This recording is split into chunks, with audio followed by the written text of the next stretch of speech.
Hi. I can't see anything. There's a woodpecker right there. Hear that? For the longest time, I didn't know what that sound was.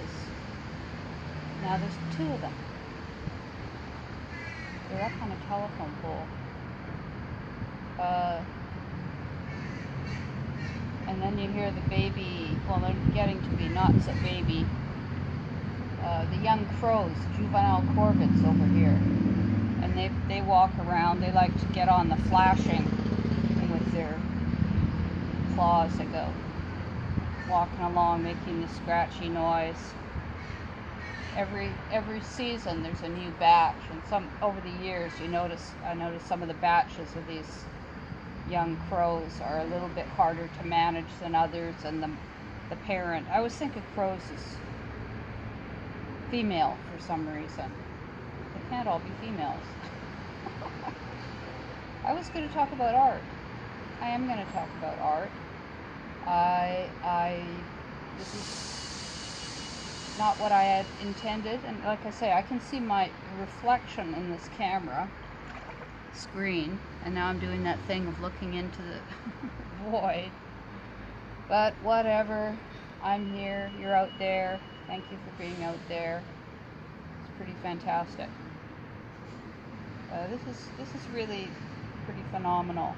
I've been hearing ravens lately too, and that's got to be one of my favorite sounds, that deep rolling caw of the raven. So yeah, there's baby crows over there, woodpeckers. I just saw another crow. This is sort of their territory. These on 2nd Avenue here, there's alternating oak and catalpa. My mom told me years ago they were catalpa. They've got a flower on them that's like a little orchid. Very exotic looking. It's hell on the cars, the goo that comes off and lands on the cars below, but they're huge trees over on 2nd, so the crows have this evil cottonwood, which spews that fluffy material. So now we're having nature talk, we're not having art talk. Oh yeah, this is pretty great, just sitting in this water. I have no idea what you're seeing it for. I can see I've got like a thing, a font on the top of my head here. Okay, so yeah, I did 3 paintings yesterday. That seems to be a pattern that I've evolved into. I've talked about why I do 3 up a few times. Basically it's a way to deal with some of the drying issues of applying layers. It's funny because I use a hairdryer a lot, but I don't like the noise, and it's also very difficult to hear the delivery buzzer. When I've got the hairdryer going, I've actually missed a couple of deliveries because it seems like the same frequency as the buzzer. So I kind of think, okay, so I'm going to turn it on now. Did anything happen while I was drying the painting? So in some ways it's better just to set the painting aside, let it dry, and then go back and do a second layer. But it also makes it a lot faster and more energetic. And then there's a crowd of individuals. There's me and there's the 3 people I'm creating. So there's a lot of energy of these panels flying back and forth, and I do thrive in those kind of circumstances. I'm thinking of music and shows and live events and that kind of thing, which I do consider the painting to be almost a performance in this way, that you see it soon after I've done it. And I think it's contributed to by having done all these live events where whatever happens, whatever situation you face, you deal with.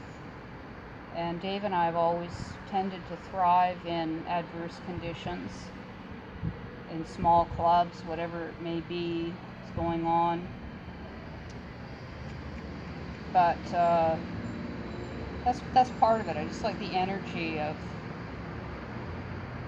doing 3 up. Anyway, there's still one of these available, the Skier. It's kind of fun to have a winter scene. That's the other thing. I'm not sure how much you're able to even hear me speaking at this point because there's a lot of noise out here and I'm fairly far from the mic. But we're just going to proceed. So this one is Skier 4.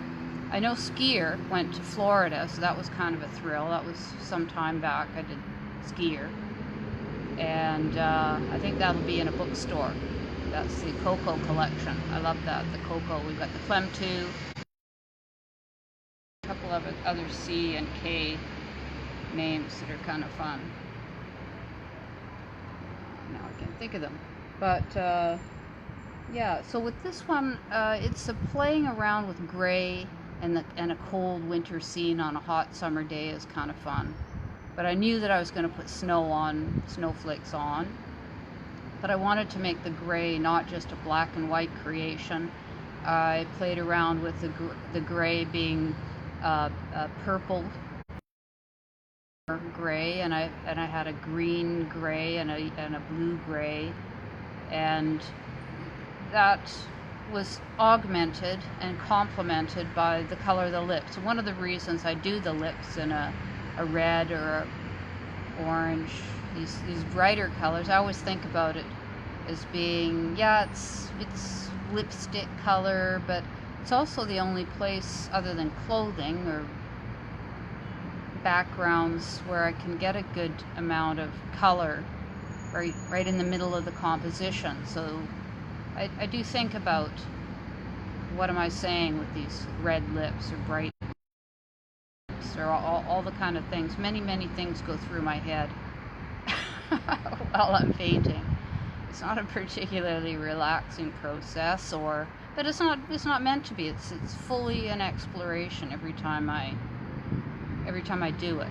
And it's interesting, for some reason, like with anything, I kind of have to push myself on some days to do it, and then I start doing it, and then I love doing this. Why do I procrastinate at all? And I often choose my subject in those moments of setting up. It's not like I've been sitting around planning how it's going to go or having decided earlier on. It will be sometimes a fairly quick decision, and that keeps it fresh, and it's for sure when I decide. It's not a hesitation of any kind. And once I start, I'm right into it. It's a funny thing too. Sometimes, especially in winter, I notice my body temperature actually rises. I don't know what that means, but as soon as I start to paint, what is going on in this process? But as I was mentioning earlier today, I don't even know how much of this you're seeing, but oh yeah, this one's got the great eyes. It look like it's almost like the eyes are the whole painting is a mask, and it's somebody with the realistic eyes looking through the whole thing. So different things happen that are kind of magical as I create these, and but again with the grays working off each other, there's a certain amount of green in this gray here, and a bit of kind of a blue in this gray. Yeah, and this is a purplish line here. Been doing that a bit lately, moving away from black lines and giving them brown and red and a navy blue line I spoke about last time. But then that kind of, all of this is in relation to what color will then end up here, whether that will be a pink or an orange. And I wanted to not do that blue kind of cast to the skin, which is often the highlight area. So I went with more of just a white face, which made it interesting doing the snowflakes too, because I didn't want snow. I covered that with just had laid a paper towel over. I didn't want snowflakes over the face, but you wouldn't have seen them anyway over the white face. But I thought as I was doing it, this is a pretty simple composition, and that's not a bad thing.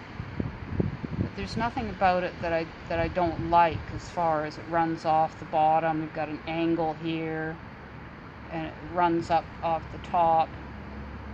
And then the goggles, I was thinking about making them more defined, but they're kind of murky in a way, leaving the face to be very bold.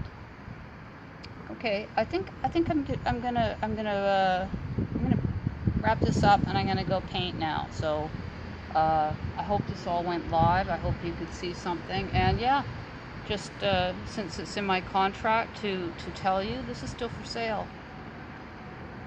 and there will be more art later on today. Thanks for tuning in.